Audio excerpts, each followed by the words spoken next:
கதை கேளு கதை கேளு நீதி கதைகள் கேளு. எறும்பும் வெட்டுக்கிளியும். அது வசந்த காலத்தின் செழுமை காலம். தானியங்களும் உணவுப் பொருட்களும் நிறைந்து கிடந்தன.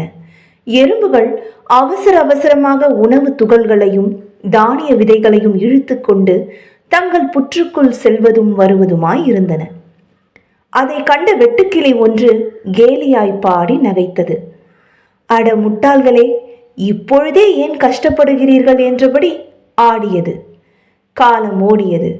மழைக்காலம் வந்து சென்றது. குளிர்காலமும் வந்தது. எங்கும் ஒரே பனி. வெட்டுக்கிளிக்கு எங்கும் உணவே கிடைக்கவில்லை. கடும் பசியுடன் அது எறும்பு புற்றின் கதவை தட்டியது. வெளியே வந்த எறும்பு, ஏய் சோம்பேறியே, வசந்த காலத்தில் சேமிக்க மறந்த உனக்கு உதவுவது பெரும் தவறு. போய்விடு என்று கூறிவிட்டு கதவை மூடிக்கொண்டது.